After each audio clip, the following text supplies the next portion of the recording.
혼자 눈 뜨는 아침. 이경자.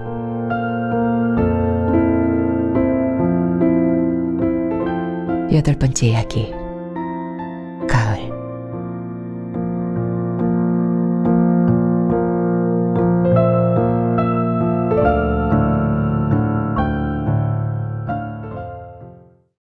흐린 가을날 오후에 정신이 혼미해진 늙은 암쥐처럼 태경은 가본 적이 없는 골목길을 오래도록 헤매었다.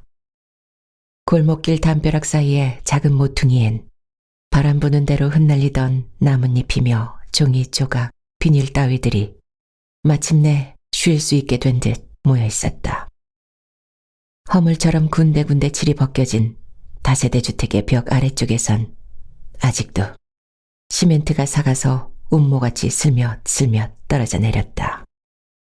태경은 골목의 한가운데서 크기가 다른 두 마리의 개가 한 번쯤 뜻을 맞춰보려고 이리저리 애쓰는 모습을 아무 생각 없이 바라보았다. 그의 눈앞은 흐린 날보다 더 침침했고 자꾸만 축축하게 젖어들었다. 태경은 어제를 알고 싶었다. 그는 어제를 이해할 수 없었다. 어제가 자신의 삶에서 무엇인지, 지금 그가 살아낸 맨 마지막 날인 어제는 그의 눈앞을 가로막는 벽과 같아서 어제 이전의 과거를 하나도 볼 수 없게 되었다. 이제 그의 과거는 어제 하나뿐이었다. 그의 지난 삶들은 어제라는 시간 속에 들어가 하나가 되어버린 것이었다. 태경은 어제 속에 파묻히고 싶었다. 어제를 덮고 그냥 잠들고 싶었다. 그러나 어제는 무엇인가? 나이도 모르고 생일도 모르는 그 남자는 어디 있을까? 왜 그를 만날 수 없을까?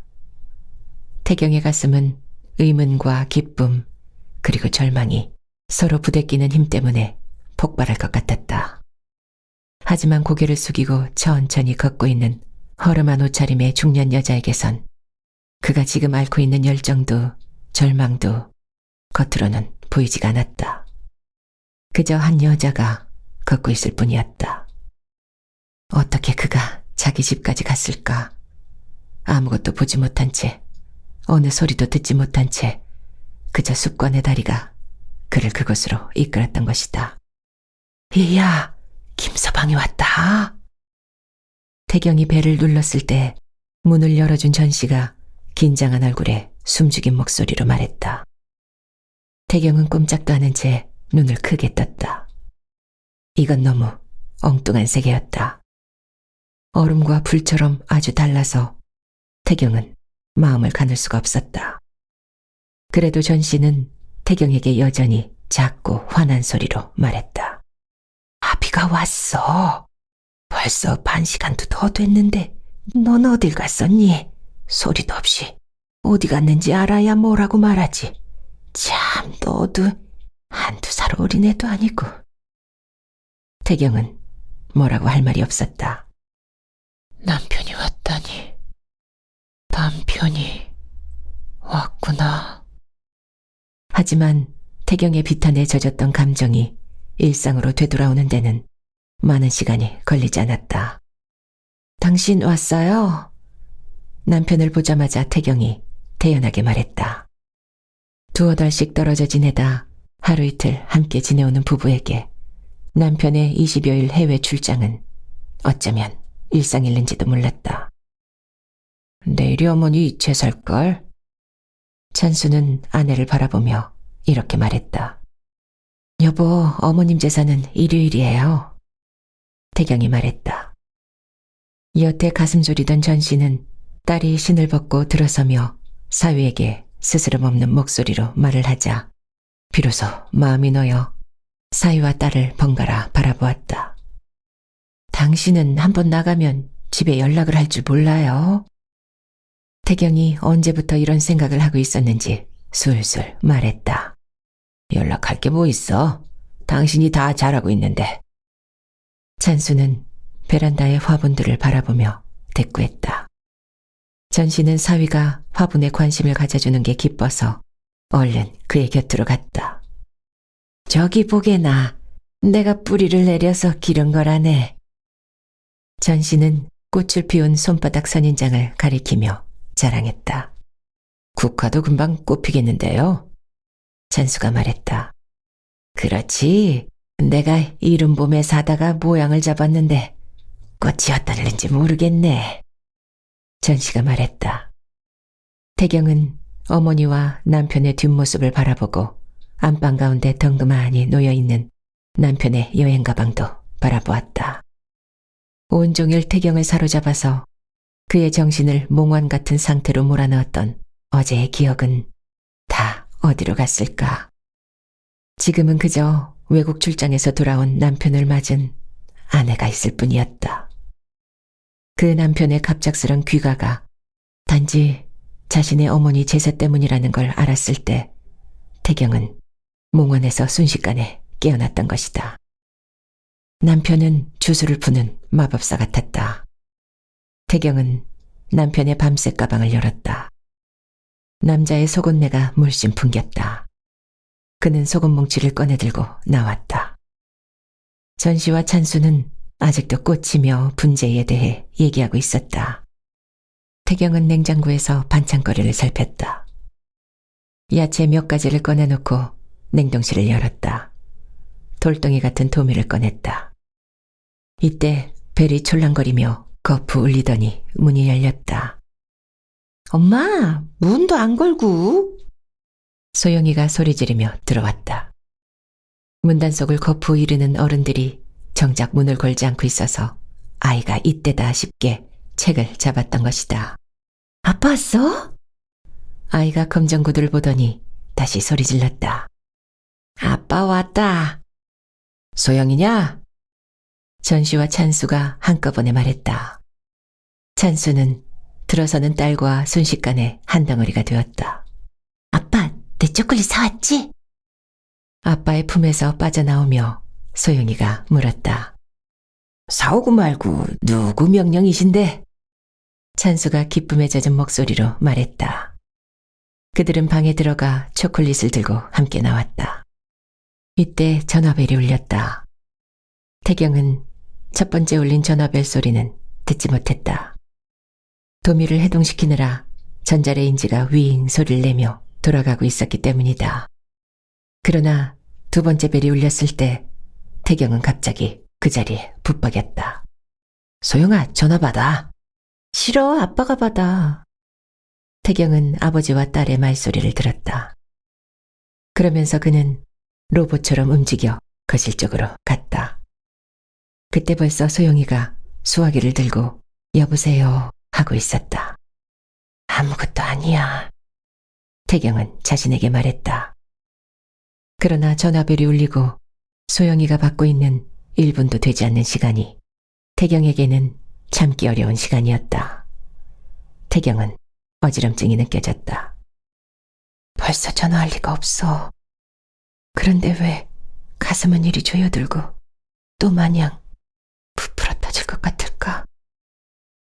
엄마, 전화, 남자야. 소영이가 소리쳤다. 아이는 너무도 천연덕스러웠다. 뜨담한 초콜릿을 빨리 먹어보고 싶을 뿐이었다. 태경은 남편의 존재가 자신을 애워싸는 걸 느꼈다. 그래서 앞이 잘 보이지 않았다. 그래도 전화는 받아야 했다. 여보세요? 태경은 힘없이 풀린 그리고 떨리는 목소리로 말했다. 호준입니다. 괜찮으세요? 호준의 목소리는 굵고 당당하고 부드러웠다. 괜찮으세요? 네, 잘못. 태경은 더듬거리다가 수화기를 떨어뜨리듯 내려놓았다. 그리고 부엌에 급한 일이 있는 것처럼 허둥지둥 그쪽으로 갔다. 누구니? 어디서 왔어? 전씨가 재빨리 딸의 눈치를 살피며 물었다.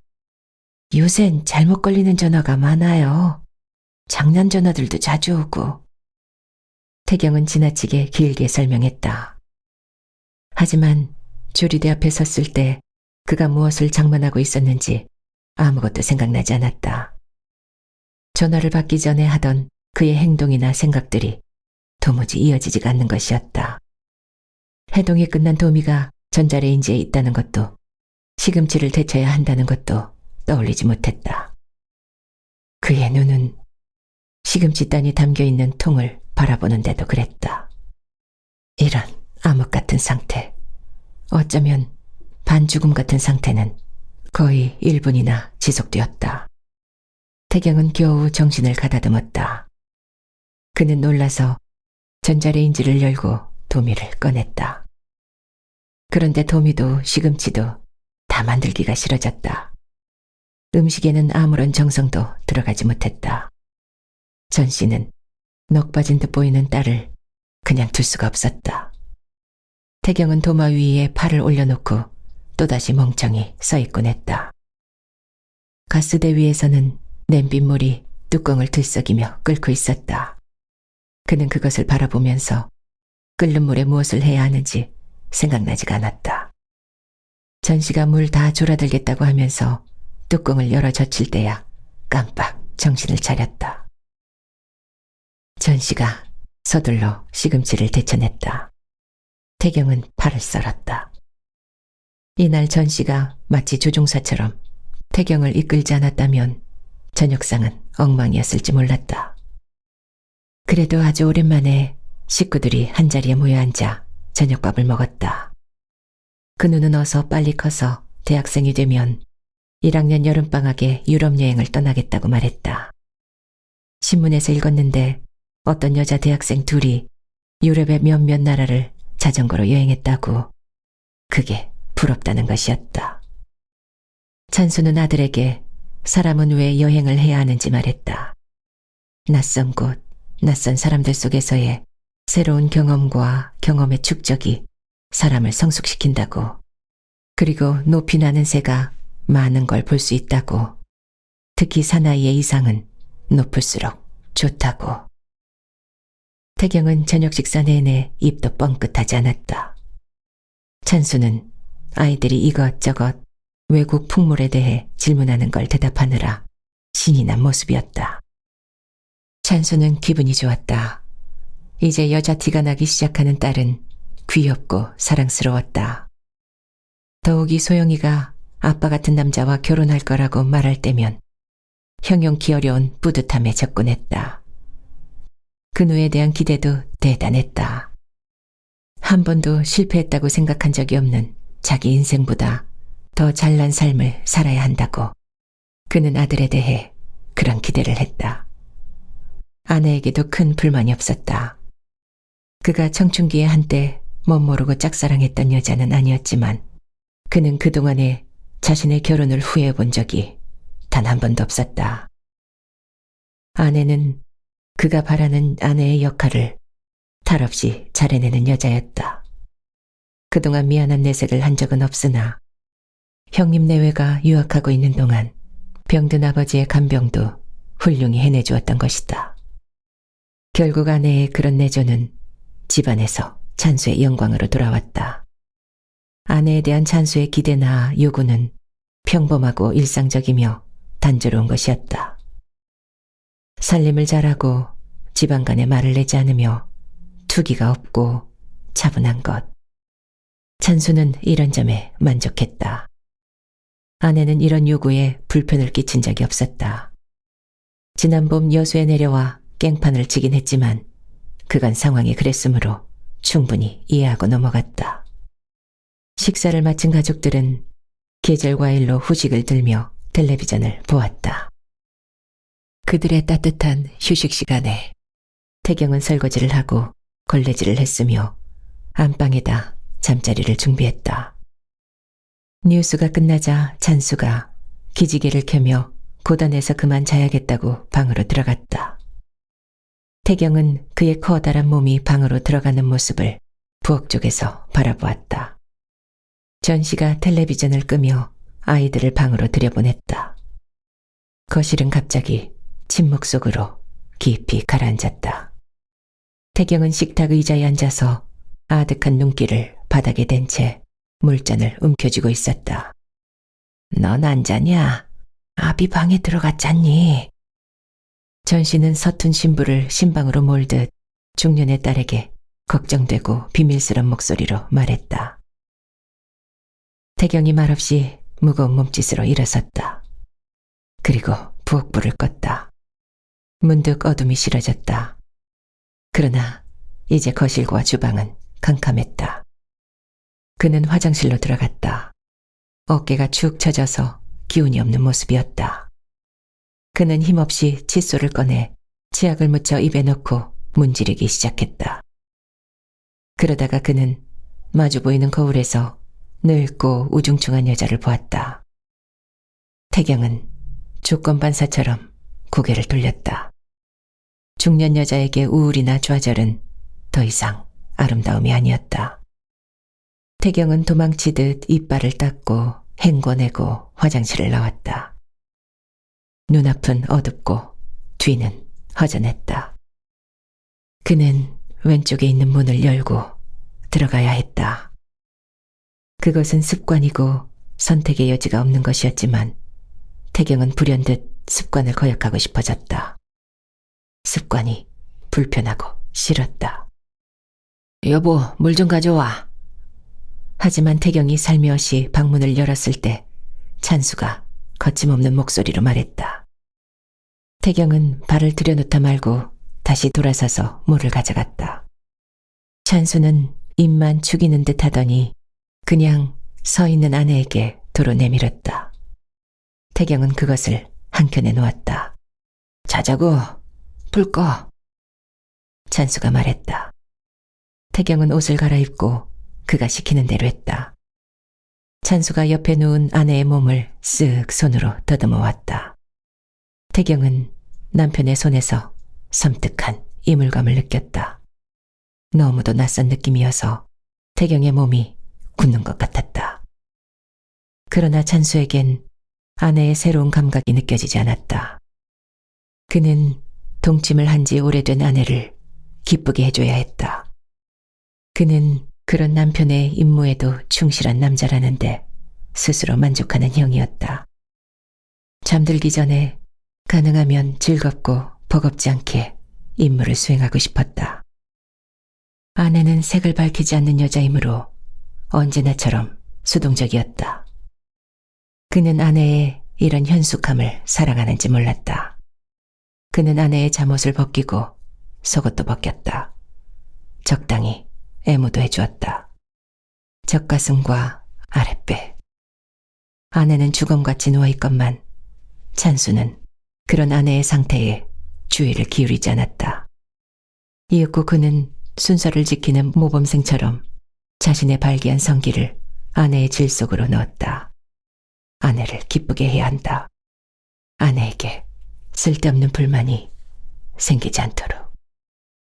그래서 찬수는 나름대로 최선을 다했다. 그런데 이상했다. 몇 분도 지나지 않았는데 갑자기 태경의 질속이 메마르는 것 같았던 것이다. 좋아? 찬수가 물었다. 태경은 평소와 마찬가지로 눈을 꼭 감고 있었다.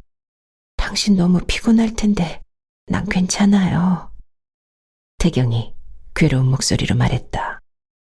찬수는 왠지 미적지근한 느낌이 남아 개운치가 않았다. 좀 더 세게 밀어붙여 사정까지 할까 하다가 그만두었다.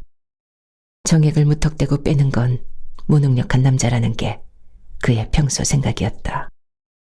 아내가 일어나 재빨리 자기 옷을 찾아 입고 밖으로 나갔다. 언제나처럼 그는 힘을 쓴 가장을 위해 꿀물을 대령할 것이었다. 찬수는 곧 시원한 꿀물을 마시고 팬티만 입은 채 바랄 것 없는 상태로 잠에 빠져들었다. 그러나 그의 아내 태경은 달랐다. 그는 잠들 수가 없었다. 그는 답답하고 갑갑해서 남편의 옆에 놓을 수가 없었다. 더욱이 남편과 성교를 하는 중에 후준이 떠오르고 그와 입맞추던 기억이 살갗을 파고들 때 그는 몸이 차게 식고 굳는 걸 느꼈던 것이다. 이 세상에 태어나 성교를 해본 단 하나의 남자인 남편, 그리고 그와 10여 년 길들여진 습관에 자신의 감각이 저항하는 것도 처음 있는 일이었다. 남편의 몸이 갑자기 무겁게 느껴지기 시작했던 것이다. 하지만 이 밤에 고운한 잠에 빠진 남편과는 달리 파랗게 눈뜨고 있는 아내는 오래도록 남편을 생각하지 않았다. 태경의 마음은 벌써 호준으로 꽉 차 있었다. 그의 목소리가 되살아나서였다. 호준입니다. 괜찮으세요? 호준의 목소리는 한순간에 태경을 감싸고 방 안에 가득 차고 집안에 쌓이고 세상으로 번져나갔다. 그러나 태경은 자신의 가증스런 거짓말이 떠올라서 차라리 죽고 싶었다. 부끄러움 때문에 해를 볼 수 없을 것 같았다. 호준 씨는 나를 만나지 않을 거야. 왜 그때 지금 바쁘다고, 남편이 출장 갔다 돌아왔다고, 나중에 연락드리겠다고 말하지 못했을까. 수정이의 동생네 얘기를 하면 의심받을 리도 없을 텐데. 우리는 나쁜 짓을 한 게 없는데. 태경은 생각할수록 자신의 옹졸함이 미웠다. 호준입니다. 괜찮으세요? 네, 잘못. 태경은 이 두 개의 말이 잊혀지지 않아 잠들 수가 없었다.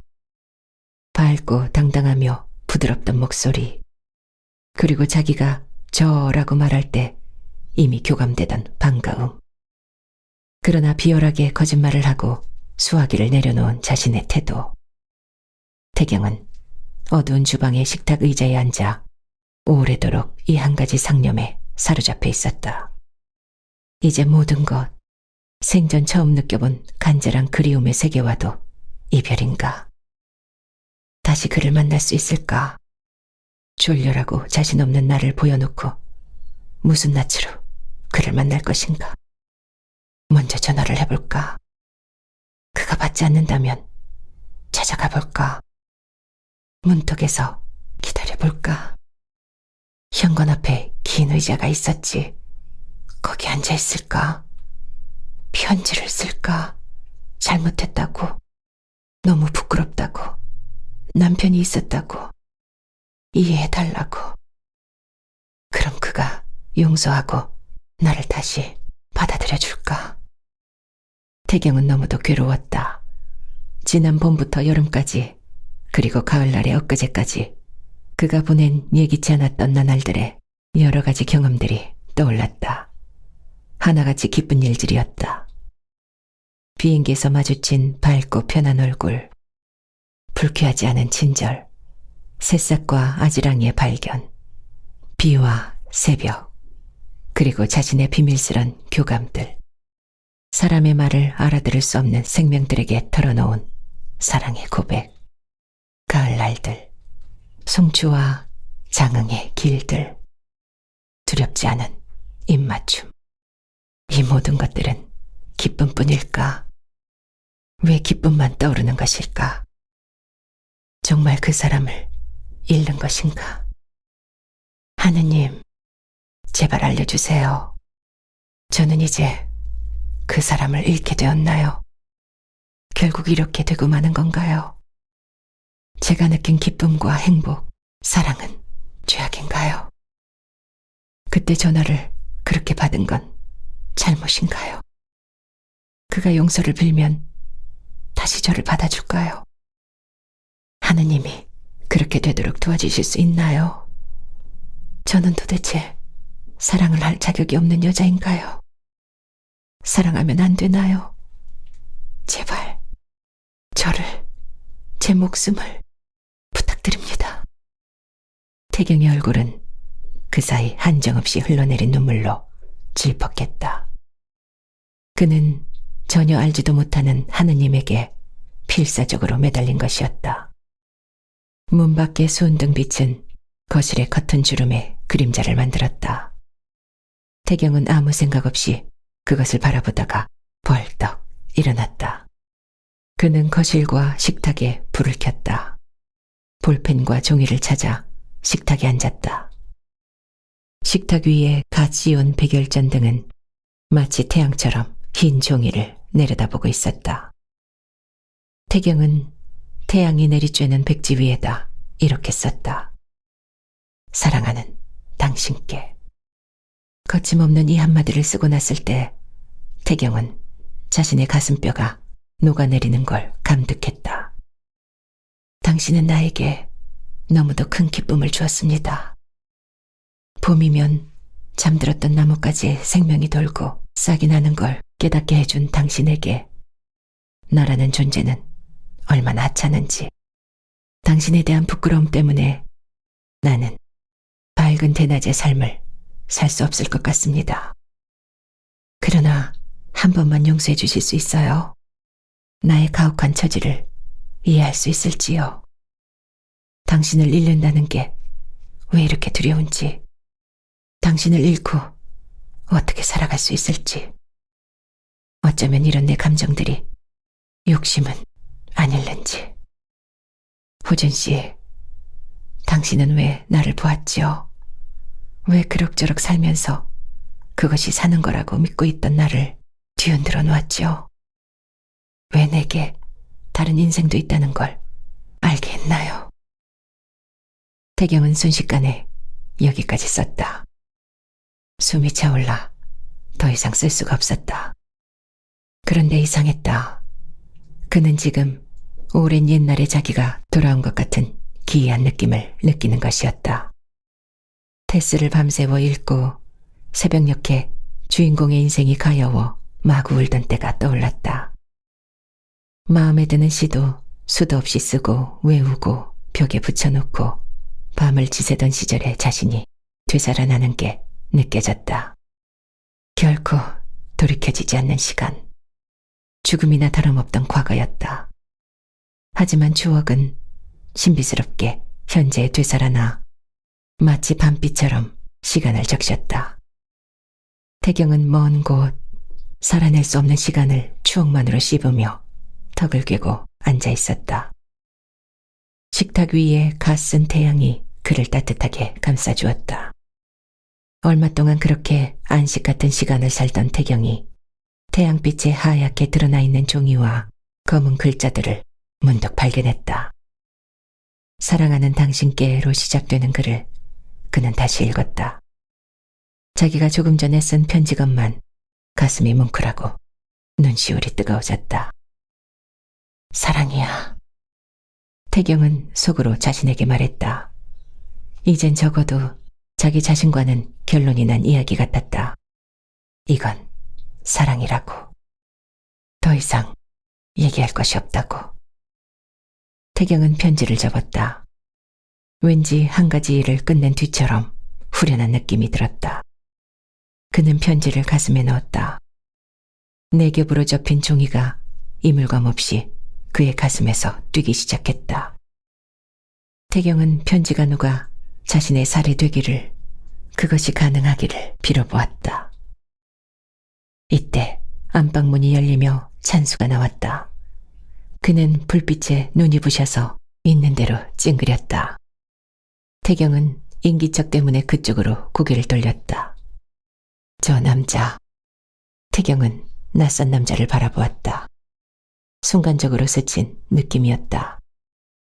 당신 여태 앉았어? 찬수가 놀라운 목소리로 물었다. 태경은 아직도 낯선 시선을 수습하지 못하고 있었다. 시차 때문에 한 2, 3일 고생 좀 하겠는데. 찬수가 혼잣말 하듯 짓거리며 벽시계를 보더니 옆구리를 벅벅 긁었다. 그리고 그는 베란다 쪽으로 걸어갔다. 커튼을 제쳤다. 아직 수은등이 어둠을 밀어내고 있었다. 사우나가 몇 시부터지? 찬수가 잠긴 목소리로 물었다. 태경은 한꺼번에 자기의 현재 상태를 깨닫고 질겁해서 가슴에 품었던 편지를 꺼내 소리나지 않게 찢어 쓰레기통에 넣고 괜시리 수돗물을 틀고 있는 중이었다.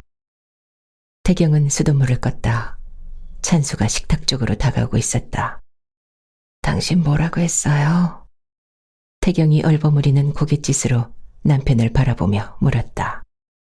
목소리가 탁하고 가라앉아 있었다. 사우나 아직 안 열었겠지? 찬수가 사람 좋은 목소리로 말했다. 그리고 식탁 의자를 끌어당겨 걸터앉았다. 지금이... 태경이 벽시계를 보려고 고개를 길게 빼며 중얼거렸다. 5시인데 당신은 안 잤나? 찬수가 이제 부신 눈이 제대로 보이는지 아내를 살피며 물었다. 때론 밉고 답답할 적이 있으나 그래도 동생같이 느껴지는 아내였다. 안 자긴요, 여보. 미쳤다고 밤을 왜 새요? 태경은 어쩌면 이다지도 가증스러울 수 있는지 준비되지도 않은 연극을 잘도 해냈다. 뉴욕이 지금 몇 시냐? 당신 커피 한 잔 해줄래? 그리고 졸리우면 들어가 자라고. 애들은 아직 멀었지? 찬수가 말했다. 그에겐 집이라는 건 자신의 살처럼 편하기만 한 곳이었다. 졸립진 않아요. 낮잠을 조금씩 자니까. 태경이 주전자에 물을 올리며 말했다. 낮잠을 적당히 자는 건 좋대. 누구더라? 깜빡 생각이 안 나네. 요새 부쩍 건망증이 생긴 것 같아. 유명한 정치가던가. 그 사람은 건강 비결이 낮잠 반 시간 자는 거라니깐. 태경은 듣기만 했다. 새파란 불은 이내 주전자의 밑을 뜨겁게 달구고 물이 설설 움직이게 했다. 그 눈은 요새 어때? 찬수가 커피잔을 꺼내느라 딸그락대는 태경의 등에 대고 물었다. 잘해요. 태경은 짧게 대답했다. 소영이는 어제 보니 처녀티가 나대. 요새 애들은 참 발육도 빠르고. 그가 목마 태우고 다니던 게 어제 같은데. 찬수가 말했다. 동틀 무렵 모처럼 고요한 집안에서 아내와 둘이 커피를 마시게 된 찬수는 스스로 감각하기조차 쑥스러운 향수에 젖은 것 같았다. 태경은 커피잔에 끓는 물을 부었다. 커피 향기가 코끝으로 스며들었다. 그런 향기에도 태경의 감정은 무감각했다. 그는 기계처럼 움직이고 있었다. 내가 없어서 애들한테 지장 있는 건 없나? 태경이 김이 오르는 찻잔을 앞에 놓을 때 찬수가 말했다. 태경은 그 말을 언뜻 이해하지 못했다. 그래서 그는 잠시 멀뚱한 낯으로 남편을 바라보았다. 앞머리 한쪽에 희끗희끗 센 머리털이 보였다. 새치 한두 개씩을 즐겁게 뽑아주던 게 어제 같은데 이제 인생의 가을로 접어든 저 남자는 나의 무엇일까? 태경은 엉뚱하게도 이런 생각을 하였다. 슬슬 올라오도록 해볼까? 한 입 삼킨 커피잔을 내려놓으며 찬수가 말했다. 올라온다고? 태경은 비로소 남편이 무슨 말을 하고 있는지 깨달았다. 아이, 여보, 여긴 괜찮아요. 태경은 재빨리 말하며 싱크대 쪽으로 몸을 돌렸다. 그러나 곧 고개만 돌려 찬수를 바라보며 당신이 좀 불편하시죠? 아무래도 하고 말했다. 그리고 그의 반응을 기다렸다. 글쎄, 불편이야 하겠지. 장단점이 다 있기 마련인데. 찬수가 나직한 목소리로 말했다. 여긴 걱정하지 말아요. 당신 건강이나 신경 쓰시고. 애들은 다 잘하고 있으니까. 내가 뭐 하는 일 있어요. 당신이 벌어주는 돈으로 애 키우고 살림하는 게 전부인데. 사실은 당신 없으면 내일은 좀 준다고요. 여자는 그래요. 남편이 상전이니까. 태경은 깊은 우물에서 퍼올리는 물처럼 깊고 낮은 목소리로 그러나 말 사이사이에 작은 웃음소리도 내면서 말했다. 오랜만에 당신이 끓여주는 커피를 마시니 역시 집이 좋은 것 같아. 편해. 찬수가 말했다. 태경은 웃고 싶었다. 하지만 얼굴이 굳은 것 같은 느낌만 느껴지고 웃음이 나오지 않았다. 당신은 피곤해 보이는데 들어가 자지 그래. 난 서류나 좀 보다가 6시 되면 사우나 갈 테니까 열쇠나 줘. 잠그고 갔다 올게. 찬수는 가볍고 편안하게 말했다. 태경은 열쇠를 찾아 식탁 위에 올려놓았다. 당신 여기 걱정은 말아요. 내가 잘할 테니깐. 공기 좋고 당신 말대로 싱싱한 회 마음껏 먹을 수 있는 그곳에서 지내세요. 당신 올라올 생각하지 말아요. 태경은 자꾸만 이런 말들을 생각했다. 어떤 식으로든지 남편이 돌아오지 않겠다는 그런 생각을 못 박아두고 싶었으나 마땅한 방법이 떠오르지 않았다. 방에 내 여행 가방 좀 가져와. 찬수가 태경에게 말했다. 그는 있는 대로 허리를 펴고 기지개를 켰다. 태경은 남편이 이런 심부름이라도 시키지 않았다면 계속 그렇게 서서 한 가지 생각에 골몰했을 것이다. 찬수는 거실의 등이란 등은 모두 켜서 대낮처럼 하고 서류를 꺼내 살펴보기 시작했다. 태경은 아직도 식탁에 기대 서서 눈길이 닿는 것과는 딴판인 것에 대해 생각하고 있었다. 늘 일이 좋은 찬수는 서울에 있을 때처럼 7시 조금 넘어 출근했다. 그는 오전 중역회의에서 이번 출장에서 있었던 기술 도입건을 브리핑해야 했다. 복합수지 원료공장 증설과 기술 도입은 그가 현지 공장에 부임해서 해내는 가장 큰 임무였다. 찬수가 출근하고 아이들이 학교에 가자마자 태경은 어머니에게 잔다고 한마디 툭 내뱉고 방에 들어가 이불 속에 파묻혔다. 새벽녘에 잠시 눈을 붙이다 말았건만 머릿속은 피곤과 흥분만이 자글자글 끓고 있었다. 우선 잠을 자야지. 그래야 해. 태경은 자신에게 말했다. 그리고 이불 속에서 눈을 꼭 감았다. 그러나 잠은 오지 않았다. 갑자기 숨이 답답하게 쉬어지는 것 같아 이불을 걷어냈다. 시간을 보았다. 8시 20분이었다. 그 사람은 9시가 출근이랬어. 태경은 호준을 생각했다. 먼저 전화를 걸어서 잘못했다고 말할까? 태경은 중병을 앓는 환자처럼 어렵게 일어나 앉았다. 얼굴은 창백하고 눈은 병자 같은 열기로 번들거렸다. 나 같은 주제에 잊어야지. 잊어야 한다.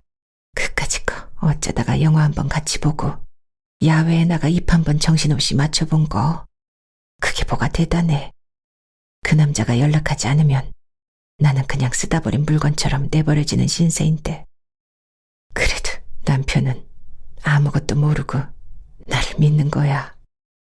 내 나이가 얼만가. 44세 무슨 부끄럽고 죄같은 상사병에 걸려서 이웃에 소문이라도 나면 자살하는 게 낫겠지. 벌써 몇 달째야. 그동안 살림도 팽개치고 수정은 다 눈치챘겠지. 그래도 설마 도대체 사랑이 무슨 대수라고. 안 보면 그만이겠지. 그 사람도 아내와 자식이 있는데 결국 끝은 뻔한 거. 근데 왜 이렇게 미칠 것 같지? 정말 미칠 것 같아. 차라리 죽어버릴까? 태경은 혼수 상태 같은 잠에 빠졌는가 하면 문득 깨어서 이런 생각을 하다가 다시 이불 속에 겨울잠을 자는 짐승처럼 파묻고 울기도 하고 가슴을 쥐어뜯기도 했다. 수정이나 태희를 만나 속에 있는 걸 전부 털어놓고 그들의 도움을 받아 생각을 정리할까 이런 생각도 해보았다. 그러나 태경은 전혀 엉뚱하게 시장 가듯 집을 나가 길가의 비디오 가게에서 Falling in Love를 빌려왔다. 주인 여자가 주연 배우들이 좋고 상도 탔으며 내용도 좋다고 태경에게 전해줬던 것이다. 유부녀와 유부남, 그들은 정말 그랬다.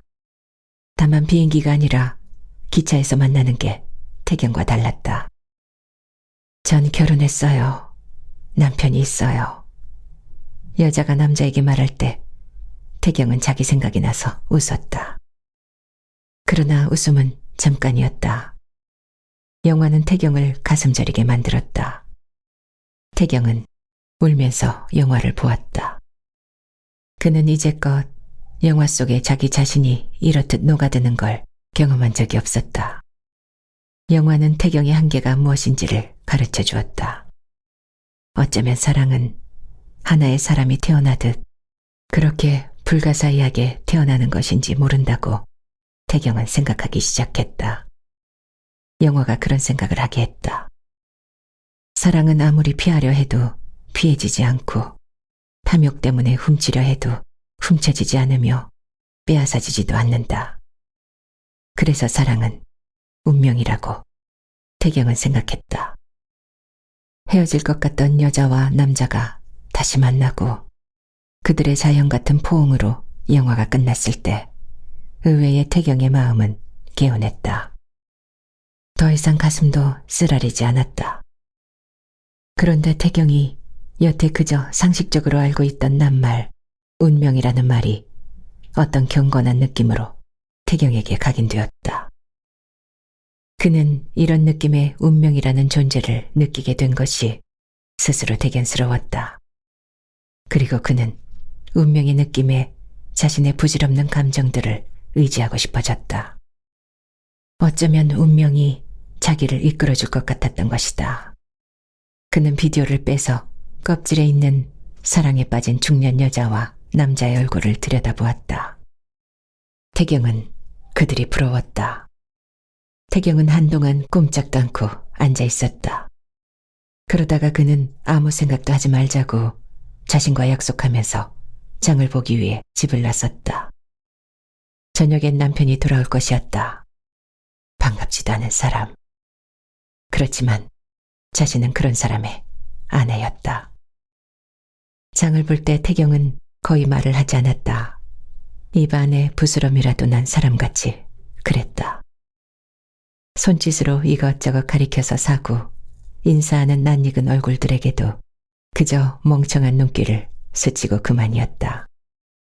소나기를 품은 무거운 구름 같았다. 태경은 장을 보아 집으로 돌아왔다. 열쇠로 문을 열 때 그는 자꾸만 헛손질을 해서 한참 만에야 문을 열 수 있었다. 그러나 문을 안에서 잠그고 현관에 섰을 때 그는 흐흑 하고 느껴 울기 시작했다. 슬픔이 핏덩이처럼 뭉클뭉클 솟구쳐 올라서 울음소리도 그렇게 파도치듯 했다.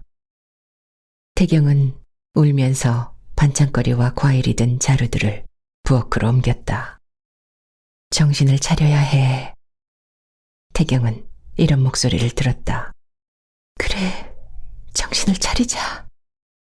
태경은 울면서 자신에게 말했다. 때도 되지 않았는데 태경은 음식을 만들기 시작했다. 저는 44살입니다. 태경은 마늘을 다지며 하늘에다 말했다. 아이를 둘 낳았어요. 큰애는 아들이고 둘째는 딸입니다.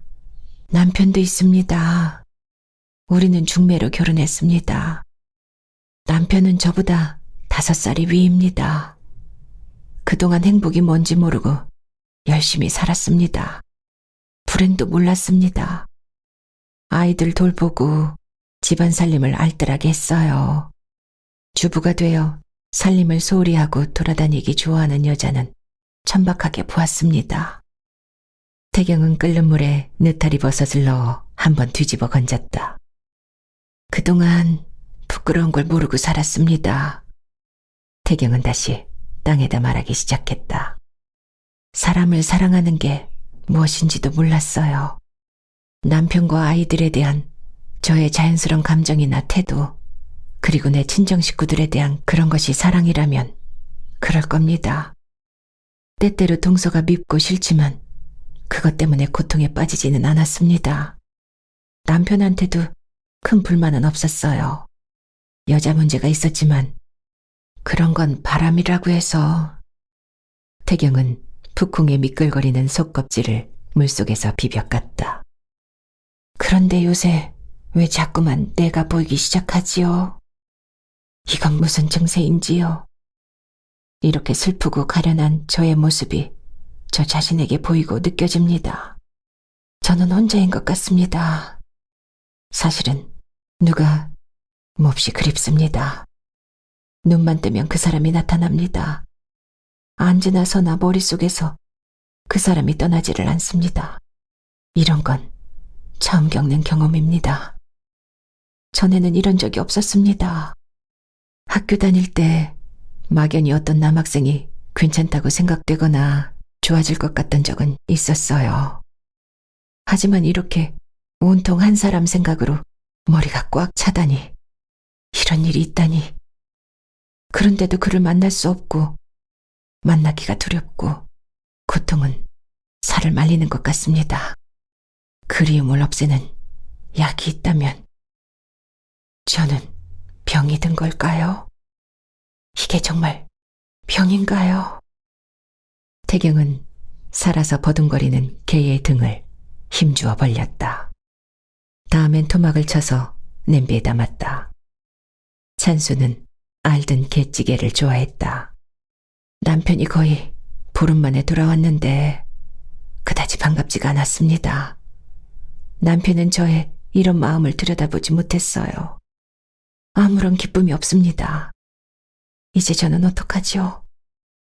그 사람이 남편이 있을 때 전화를 했습니다. 벨이 울릴 때 저는 이미 그 사람이다 하고 생각했습니다. 제가 전화를 받았는데 그는 저의 목소리를 알아듣고 반가워했는데 저는 잘못 건 전화라고 거짓말을 하고 급히 전화를 끊었습니다. 이게 마지막입니다. 이제 마지막인가요? 마지막. 태경은 깍둑 썬 당근과 감자를 개 밑에 깔고 물을 부어 불에 올렸다. 호박을 썰어 넣고 양파와 파도 썰었다. 밖에서 문 두드리는 소리가 났다. 태경은 너무 놀라서 칼을 떨어뜨렸다. 칼은 싱크대 속에 떨어졌다. 손에 힘이 풀어지고 칼이 떨어질 때 태경은 불현듯 호준을 떠올렸다. 태경은 문턱으로 가서 누구냐고 떨리는 목소리로 물었다. 엄마, 나야. 밖에서 화가 잔뜩 난 소영의 목소리가 들렸다. 태경은 저도 모르게 휴 막혔던 숨을 내쉬고 현관문을 열었다. 엄마 잤어? 소영이 골이 잔뜩 난 목소리로 태경을 흘겨보며 물었다. 자긴 소영아. 태경의 목소리는 아이의 것과 정반대였다. 그럼 왜 문 두드리는 소리 못 들었어? 벨을 누르지. 고장났단 말이야. 벨이? 그래. 단추가 쏙 들어갔다고. 아이는 말하며 신주머니를 내던졌다. 태경은 현관 밖으로 나가보았다. 소영이 말대로였다. 태경은 손톱으로 양쪽 끝을 잡아 끌어올려 놓고 들어왔다. 아이는 아직도 성이 풀어지지 않아 씩씩거리고 있었다. 태경은 그런 아이 앞에 앉아서 아이의 허리를 끌어안았다. 거의 경건하게 그랬다. 그리고 깊은 숨을 쉬었다. 엄마 왜? 아이는 이런 관심이 좋기는 했지만 느낌이 이상해서 얼떨떨했다. 엄마는 우리 소영이를 사랑한단다. 태경은 주문을 외듯 가라앉은 목소리로 말했다. 아이에게서 굳은 침묵의 기운이 피어오르는 듯했다. 아이는 손을 들어 어머니의 머리카락을 오로리 만지작거렸다. 시간이 흘렀다. 어머니와 딸은 흐르는 강물 속에 가라앉은 돌멩이 같아 보였다. 이윽고 태경이 아이를 놓아주었다. 소영이 폴짝 뛰어서 거실 쪽으로 달아났다. 아이는 어색하고 쑥스러웠던 것이다. 그리고 그것을 어머니에게 들키는 건 미안한 것이라고 본능적으로 생각했던 것이었다. 이상했다. 자식의 정기가 어머니에게 들어간 것일까? 태경의 소용돌이 치던 갈등이 해일이 지나간 부둣가처럼 고요해진 것이었다. 그렇다고 솟구치던 그리움이 아주 씻겨 내려간 것은 아니었다. 그것은 태경의 감정의 창고 속 밑에 고요히 가라앉았을 뿐이었다. 찬수는 회식을 했다면서 밤 10시가 넘어서야 돌아왔다.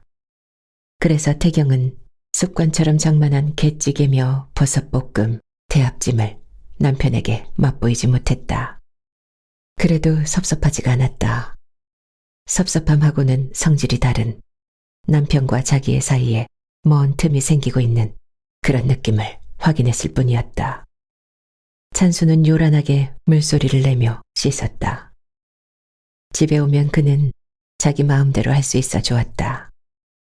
그를 긴장하게 하는 것이 하나도 없었다.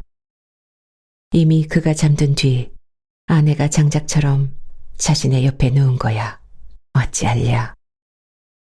찬수는 계획대로 일요일 밤 돌아가신 지 오래될수록 그리고 자신의 나이가 무거워질수록 새삼스레 그리움이 더해가는 자신의 어머니 제사를 모시고 월요일 이른 아침 집을 나섰다.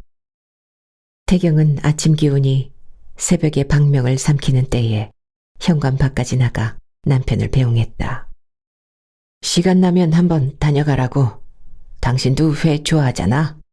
사람한텐 그저 회가 제일 좋아.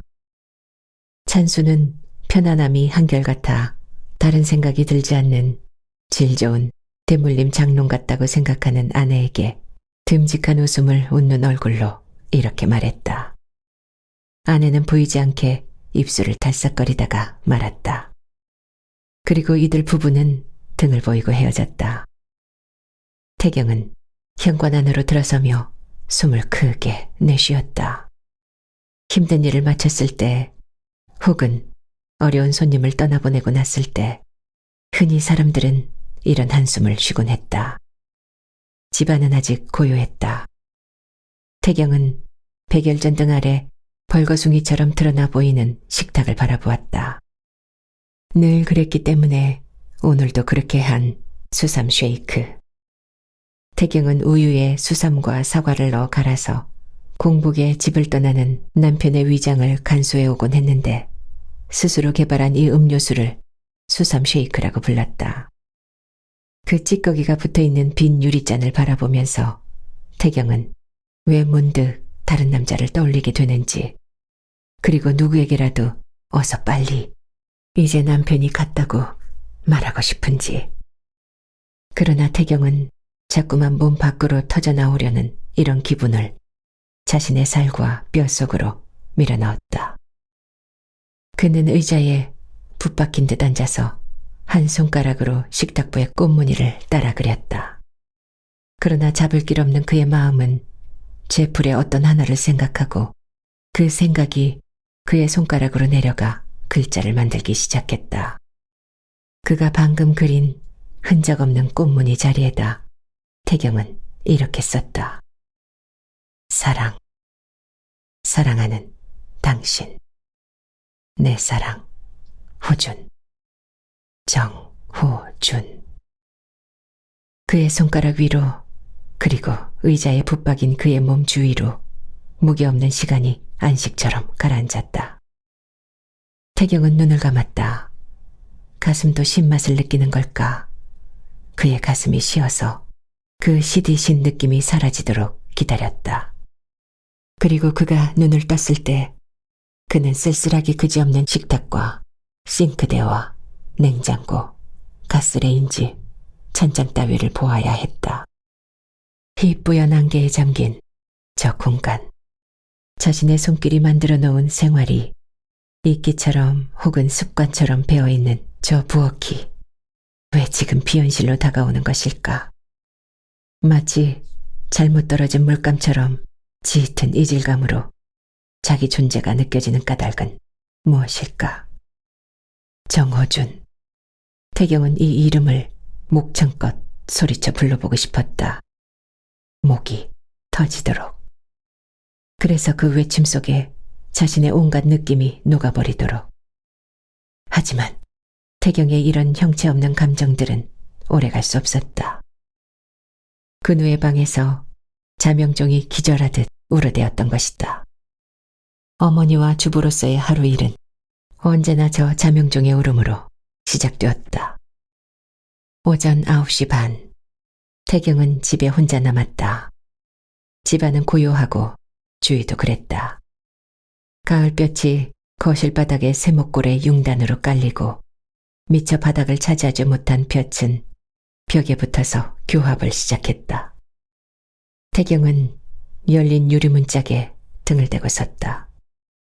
먼 눈길이 북한산의 한 등성이에 닿았다. 가을산이었다. 빛과 어둠이 산의 표정을 바꾸고 물든 가을 잎들이 또한 산의 마음을 바꿔놓았다. 그곳에 다시 갈 수 있을까? 태경은 송추와 장흥을 생각했다. 그리움이 이적처럼 산과 골짜기를 옮기고 사람도 옮겨놓아 태경은 자신이 장흥의 어느 곳에 있다는 착각에 빠졌다가 순간적으로 깨어나곤 했다. 이런 혼란이 되풀이되면 태경은 쓰러질지 몰랐다. 그리움은 왜 생기는 건지, 왜 사랑하게 되는지, 산다는 건 무엇인지, 결혼은 다시 할 수 없는 건지. 태경은 잠에 취한 기분으로 이런 생각에 빠져들었다.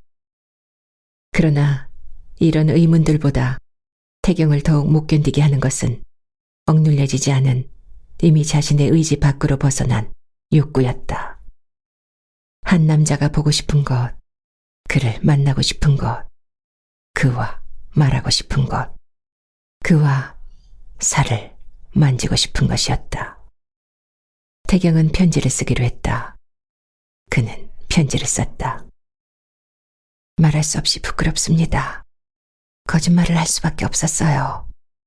그럴 수밖에 없는 내가 너무 부끄럽고 싫습니다.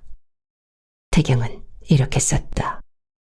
그러나 한번 읽고 글자들 위에 가위표를 해버렸다. 보고 싶어요.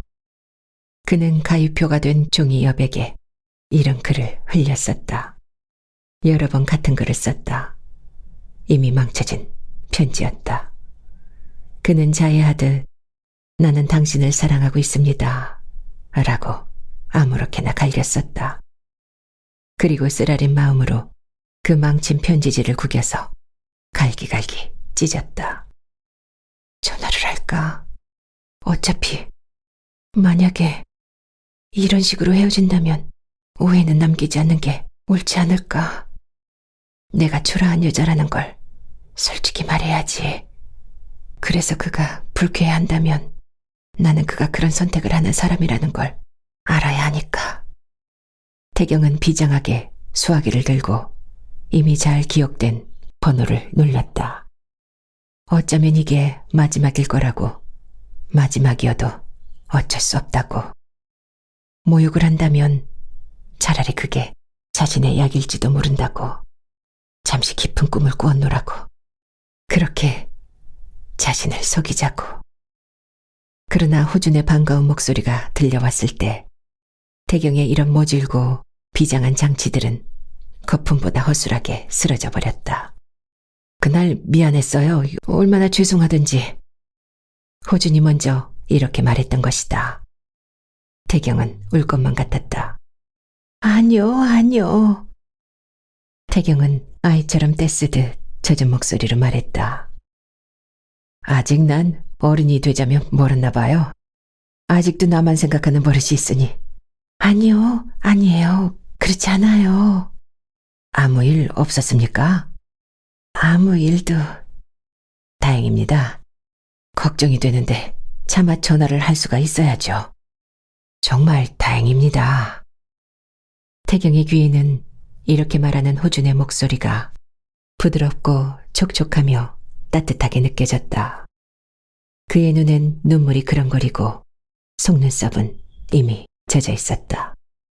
남편이 아침에 여수로 떠났어요. 태경이 고자질하듯 말했다. 저쪽에서 한 덩어리의 침묵이 건너왔다. 태경은 침묵이 겁났다. 그리고 걱정이 되었다. 만나서 사과드리고 싶었어요. 태경이 말했다. 그쪽은 아직 침묵이고 그의 숨소리가 무엇을 더듬는 하는 소리가 섞여 들려왔다. 제가 곧 나가거든요. 가는 길에 호준이 말했다. 그는 시간과 일과 태경을 어떻게 엮어보려는 것이었다. 제가 방해를 하는 건 자꾸만 그렇게 되면 저 자신이... 괜찮아요. 제가 용문 쪽으로 가야 하는데 잠깐 차나 한잔 하죠 뭐. 생각을 정리한 호준의 목소리는 단호했다. 네. 태경은 바보처럼 이렇게 대답했다. 그리고 그가 말하는 장소를 안다고 얘기했다. 약속은 40분 후였다. 40분은 태경에게 너무 바빴다. 일을 닦고 세수를 하고 화장을 하고 옷을 갈아입고 뒤가 뻗친 머리를 물로 축여 억지로 자리를 잡아주고, 그런데도 그의 마음엔 40분이 길고 지루했다. 찻집에는 아직 그가 와 있지 않았다. 태경은 거울을 꺼내 도둑질하듯 자신의 얼굴을 훔쳐보았다. 얼굴 화장이 얼룩진 것처럼 보였다. 눈은 피로에 찌든 것 같았다. 속이 상했다. 또다시 잊고 있던 사실, 자신이 늙었다는 생각이 떠올랐다. 그럼에도 불구하고 이런 곳에 이런 약속으로 정신없이 달려와 있는 자기가 한심해 보이기도 했다. 하지만 곧 호준이 찻집 문을 열고 들어서는 모습을 보았을 때 태경의 갈등은 자취 없이 사라졌다. 기다리셨어요? 호준이 말하면서 손을 내밀었다. 태경은 이런 인사가 낯설었지만 그의 내민 손을 잡았다. 혹시 시간 있으세요? 호준은 앉지도 않은 채 이렇게 물었다. 태경은 그 말에 무슨 말로 대답해야 할는지 어처구니 없게도 생각이 꽉 막히는 것이었다. 그 사이 종업원이 물잔을 들고 와 무엇을 마실 거냐고 물었다. 호준이 손을 내밀며 그에게 기다리라는 신용을 했다. 그는 이곳에 앉고 싶지 않았다. 시간 있으세요? 호준이 다시 물었다. 그는 맑고 깊은 눈길로 태경을 들여다보고 있었다. 그러나 태경은 아직도 시간 있으세요? 라는 너무도 쉬운 우리말의 뜻을 이해하지 못해 얼떨떨하고 당황한 표정이었다. 어디로 간다고 했잖아. 잠깐 짬을 내서 차를 마시기로. 그런데 시간이 있느냐니. 그가 말하는 시간은 무슨 뜻이지? 도대체 그건 어떤 시간이지? 태경은 이런 생각에 헤매이는 자신이 답답했다. 지금 같이 갈 수 있어요? 호준이 부드러운 목소리로 물었다. 순간 태경은 살갗이 졸아드는 기이한 느낌을 느꼈다. 그리고 호준을 외면한 채 고개를 끄덕였다. 예기치 않았던 어떤 일, 어떤 인생 속으로 빠져드는 기분이었다. 그럼 갈까요? 시간을 아껴 쓰는 게 좋으니까요. 이렇게 호준이 말하며 기대었던 몸을 세우고 앞장섰다. 그는 못마땅한 얼굴인 종업원에게 미안하다, 다음에 다시 오겠다고 말했다. 호준의 차는 시동이 걸린 채로 밖에 세워져 있었다. 그는 운전석 옆에 차 문을 열어놓고 태경이 타기를 기다렸다. 태경은 자동차 문을 열고 서서 자신이 타기를 기다리는 호준의 모습, 그 하나의 살아있는 장면 앞으로 다가가면서 그로서는 좀 채 경험하기 어려운 느낌을 느꼈다. 이건 분명 예사롭지 않은 선택. 그래서 운명의 냄새가 나는 것 같았다. 그러나 그는 전혀 내색하지 못한 채 차에 탔다. 이렇게 될 줄 알았습니다. 말없이 차를 몰던 호준이 이런 말을 했다. 태경은 갑자기 호준이 단순한 사람이 아니라 자신의 삶을 에워싸고 있는 천사나 마귀처럼 생각되었다. 보통 땐 제가 운전을 하지 않아요. 차 속에서 그림도 그리고 생각도 해야 하거든요. 그런데 오늘은 태경 씨와 같이 가게 될 것 같았어요. 호준이 기사에게 운전을 맡기지 않은 이유, 그리고 자신의 정확한 예감에 대해 말했다. 태경은 아무 말도 하지 않았다. 그는 지금 자기가 하고 있는 일이 두렵고 낯설기도 했지만 싫지는 않았다. 차는 어수선하고 시끄러운 서울 변두리를 지나 언덕길로 올라섰고 이윽고 서울의 경계선을 벗어났다. 낮은 산과 들판 그리고 오른쪽으로 한강이 바라보였다. 태경의 가슴이 울렁거리기 시작했다. 산과 들이 그리고 강물이 다정하게 보였다. 무슨 생각을 하시죠? 호준이 물었다. 그 말에 창밖을 보던 태경의 얼굴이 호준이 쪽으로 돌아가는가 싶더니 딱 멎어버렸다. 호준이 그의 왼손을 잡았던 것이다. 태경은 숨이 막히는 것 같은 압박감을 느꼈다. 몸이 돌덩이처럼 굳는 것도 같고 물같이 녹는 것도 같았다. 무슨 생각을 했어요? 말을 한마디도 하지 않으니까 괜히 불안해지잖아요. 호준이 부드럽고 따뜻하게 말했다. 태경은 뭐라고 말하고 싶었다. 밖의 들판과 낮은 산의 단풍들, 흔들리는 코스모스와 갈대, 그가 방금 보았던 자연에 대해, 그 아름다운 정취에 대해 말하고 싶었다. 아무런 생각도 하지 않고 다만 그런 것을 바라보았노라고. 그러나 그는 말하지 못했다. 그는 행여나 호준과 눈이 마주칠세라 고개를 전혀 다른 한 곳에 붙들어 매고 꼿꼿이 앉아 있었다. 하지만 이런 그의 안쓰러운 노력은 헛사였다.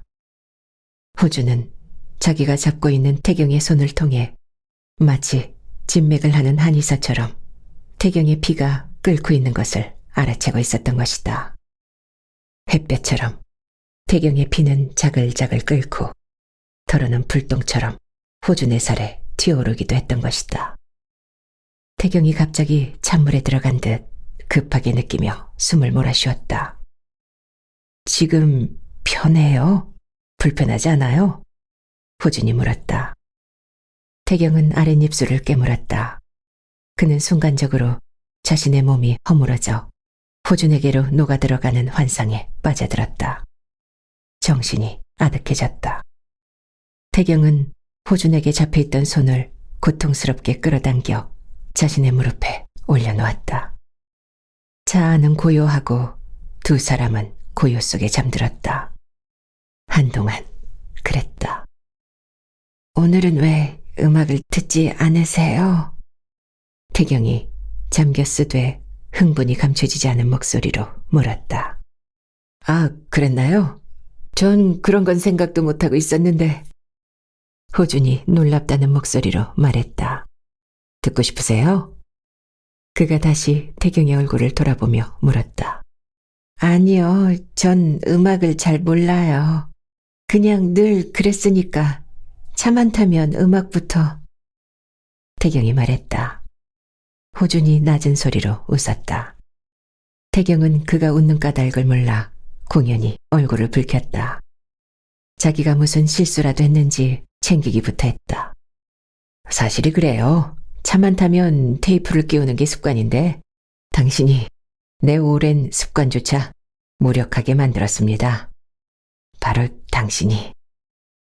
호준이 천천히 말했다. 태경은 그의 낮고 무게가 느껴지는 목소리에서 왠지 슬픔의 냄새가 나는 것 같다고 생각했다. 그리고 그런 느낌과 냄새로 자신의 마음에 옷이 입혀지는 듯한 느낌도 느꼈다.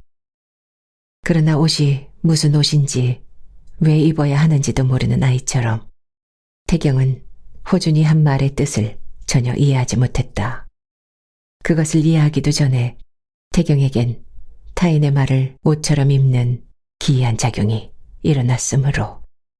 어떤 데서 살고 싶어요? 호준이 물었다. 태경은 호준이 자신의 대답을 기다린다고만 생각할 뿐 정작 입을 열어 말할 줄은 몰랐다. 어떤 데서 살고 싶어요? 다시 호준이 물었다. 그는 태경을 위해 집을 짓고 싶다는 방금 영감처럼 떠오른 생각에 사로잡힌 것이었다. 이상해요. 생각이 안 나요. 아무것도 생각할 수가 없으니 난 바보 멍청이가 되었나 봐. 태경이 안타까운 목소리로 중얼거렸다. 한쪽으로 고개가 갸우뚱하고 호준의 옆 얼굴을 바라보았다. 태경은 정말 자기 자신이 이상했다. 이 나이에 이르도록 집에 대해 한 번도 생각해보지 않았다면 그게 거짓일 터였다. 그런데도 지금 호준이 그런 걸 묻는데 왜 전혀 아무 생각도 떠오르지 않는지, 왜 생각이 나지 않는지 태경은 스스로도 답답했다. 태경 씨, 앞을 보며 운전만 하던 호준이 태경을 불렀다. 네. 태경은 가라앉은 목소리로 대답했다. 이 손을 잡을 수 있겠어요? 호준이 자신의 오른손을 태경이 쪽으로 내밀며 말했다. 태경은 그 손을 바라보았다. 시간이 태경의 눈길과 호준의 손 사이에서 매듭짓듯 탁탁 튀며 흘러갔다. 곧 태경이 시간의 매듭을 풀며 자신의 손으로 한 남자의 손을 잡았다. 크고 따뜻한 감촉이 순식간에 태경의 가슴으로 흘러들었다. 그러나 그 따뜻함은 태경의 가슴에서 쓰라린 비애로 돌변했다. 태경은 고개를 오른쪽으로 돌렸다. 아무것도 보이지 않았다. 지금이 언제인지도 알지 못했다. 그는 다만 자신의 왼손을 가득 채운 따뜻함과 가슴에서 일어나는 쓰라린 슬픔 때문에 그 서로 다른 성질의 반란 때문에 혼이 빠진 것이었다. 편하세요? 호준이 물었다. 이제 곧 연수원 부지에 닿을 것이었다. 오늘 그가 할 일은 1500평 부지의 현장 답사였다. 편해요. 태경이 대답했다. 정말 그래요? 아니요, 몰라요. 난 아무것도 모르겠어요. 태경이 흔들리는 목소리로 더듬더듬 말했다. 지루하진 않으세요? 호준이 물었다. 아니요. 태경이 대답했다. 이제 이 구비만 돌면 됩니다. 연수원을 맡았는데 오늘 현장을 보려고요. 호준이 말했다. 차는 길가 색강 옆에 멈췄다. 가을이 아니래도 강바람은 시원하고 시골의 공기는 싱그러울 것이었다. 색강 기슭 저만큼 앞에 서양식 건물이 보였다. 서쪽으로 기운 햇살이 건물의 5층 지붕 쪽을 샛노랗게 태우고 있었다. 태경은 색강을 향해 풍경처럼 서 있었다. 강 건너쪽으론 저절로 일궈진 것처럼 한가로운 작은 밭대기가 있고 홀로 훌쩍 큰 미루나무가 팔랑개비 마냥 잎을 흔들고 있었다. 호준이 태경의 등 뒤로 와서 어깨에 손을 얹었다. 태경은 놀라지 않았다. 강물을 보세요. 호준이 물었다. 태경이 고개를 끄덕였다. 강물 속으로 들어가는 빛도 보십니까? 아니요, 어디요? 태경이 물었다. 저쪽을 보세요. 호준이 태경의 어깨 너머로 손을 뻗쳐 한 곳을 가리켰다. 강물이 어두운 곳과 반짝이는 곳으로 갈렸죠? 그렇죠. 모든 것이 다 저렇게 관계하는 겁니다. 호준이 말했다. 그의 강물을 가리키던 손이 어느 결엔가 태경의 어깨살을 만지고 있었다. 태경은 그의 말을 이해할 수 없었다. 듣지도 못했으니까. 하지만 현재의 전경이 너무 벅차고 의외여서 제대로 감당할 수도 없는 감흥에 사로잡혀 있었다. 연수원은 어디에 지으세요? 태경이 침묵이 불편해 이런 말을 물었다. 저 건너편이죠.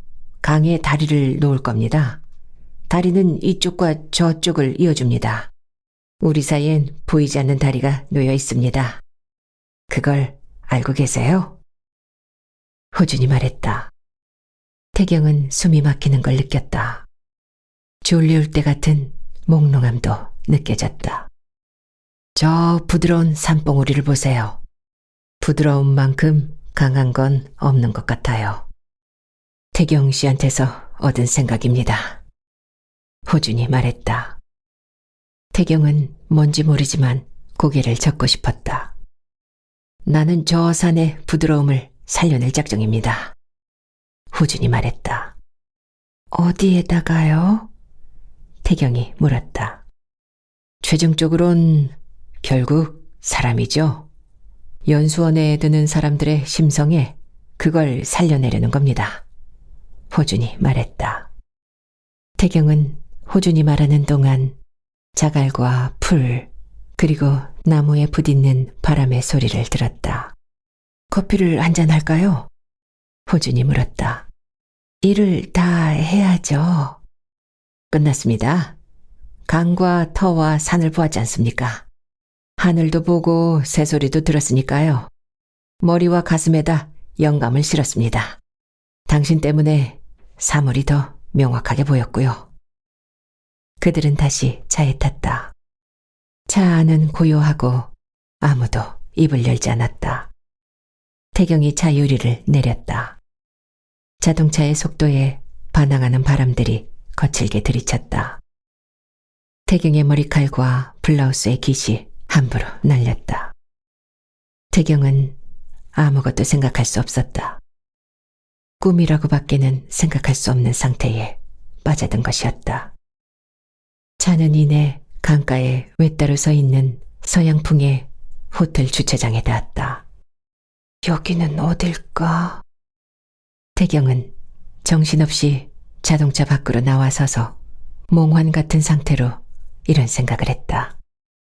앞마당 주차장엔 여러 대의 차가 있었지만 사람들은 보이지 않았다. 괜찮겠어요? 차 문을 잠그고 온 호준이 넋이 빠져 보이는 태경에게 달아오른 목소리로 물었다. 태경은 머뭇거렸다. 뭐라고 대답해야 할지 말이 떠오르지 않았던 것이다. 호준은 바람결에 너풀거리는 태경의 머리카락 한 끝을 손가락 사이에 넣고 만지작거렸다. 그들 사이로 망설임과 갈망의 시간이 빛처럼 흘러지나갔다. 태경은 이 순간 자기라는 생명이 녹아 없어지거나 기체로 날아가 버리기를 바랐다. 그에게 단지 이런 바람뿐이었다. 호준이 깊은 숨을 내쉬더니 태경의 손을 잡았다. 그는 커피숍의 입구에서 한켠으로 난 객실 쪽 문으로 들어갔다. 호준이 종업원에게 강쪽 방이라고 말하는 소리를 태경은 듣지 못했다. 그의 귀는 이미 멀어버렸고 다만 눈만 띄어서 겨우 움직이는 사물만 분간할 뿐이었다. 호준이 사무적인 일을 보는 잠깐 동안 위로 오르는 층계 구석에 벌레처럼 숨어있던 태경은 그 잠깐 동안 수천만 년의 세월을 보냈다는 착각에 빠져들었다. 이윽고 호준이 태경의 손을 잡았다. 몇 층이나 되는 계단을 말없이 올라갔다. 그들이 들어간 방은 호준이 원했던 대로 강이 내려다 보였다. 그리고 검은 바위가 드러난 산엔 단풍이 곱고 아름다웠다. 호준은 문을 걸고 아직도 낯선 경험을 감당하지 못해 하는 중년의 소녀를 혼을 불어넣듯 끌어안았다. 태경의 몸은 물결 같았다. 호준의 팔에 으스러지는가 하면 휘어감기고 뭉클리는가 하면 단단했다. 그가 태경의 열린 입에 자신의 입술을 대었을 때 그 여자는 아침의 신선한 상쾌함과 달고 부드러운 맛에 취하기 시작했다.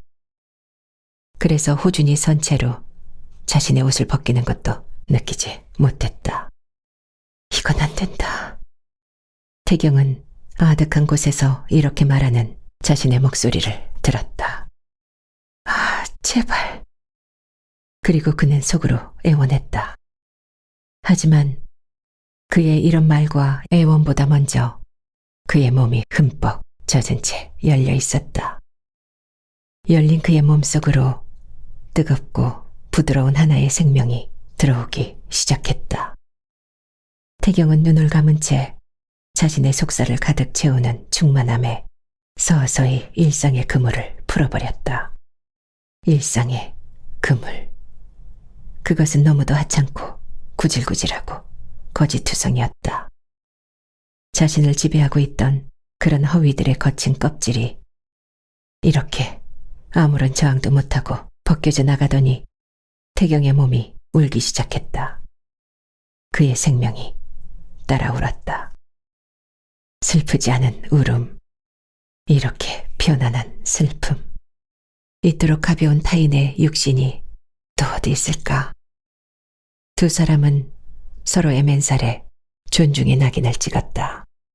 샅샅이, 구석구석에, 조물주도 모르는 곳까지. 시간이 그들을 그곳에 둔 채 한쪽으로 비껴져 나갔다. 마침내 온갖 조바심과 안타까움이 그저 부드러움으로 녹아버린 후에 두 사람은 얼굴을 마주 보았다. 그들은 단순한 웃음을 웃었다. 태경 씨, 호준이 태경의 이마에 젖은 모습으로 붙어있는 머리카락을 떼어서 올리며 태경의 이름을 불렀다. 태경은 말없이 그의 가슴살에 이마를 대었다. 호준이 태경의 목덜미를 어루만졌다. 그는 이 여자와 자기가 어쩌면 전생에도 만났을지 모른다는 생각을 했다. 그렇지 않고서야 이렇게 편안할 수가 없었다.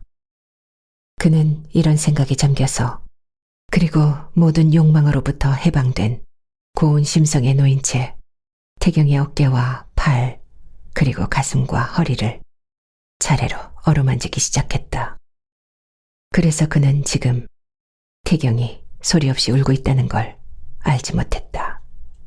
얼마 후에 태경이 마치 미끄러지듯 돌아누우며 시트에 얼굴을 휘감고 크윽 소리내며 늦게 울 때야 비로소 태경의 울음을 눈치채었다. 호준의 가슴이 찢기는 듯 아렸다. 미안하다고 말해야 하는지 울지 말라고 해야 하는지 도무지 알 수가 없었다. 그는 잠시 태경을 그대로 두었다. 문득 이 여자는 남편이 있는 여자라는 사실이 무슨 구조물처럼 떠올랐다. 호주는 담배를 피워 물었다. 그가 피우는 담배가 절반이나 타들어갔을까. 그때 태경이 맑게 씻긴 얼굴로 호준의 눈앞에 환영처럼 나타났다. 반갑고 기뻤다. 걱정하지 말아요. 호준이 말했다. 태경이 호준의 왼손을 잡아 손가락을 가닥가닥 만졌다. 당신이 너무 고마워. 태경이 울먹이며 말했다.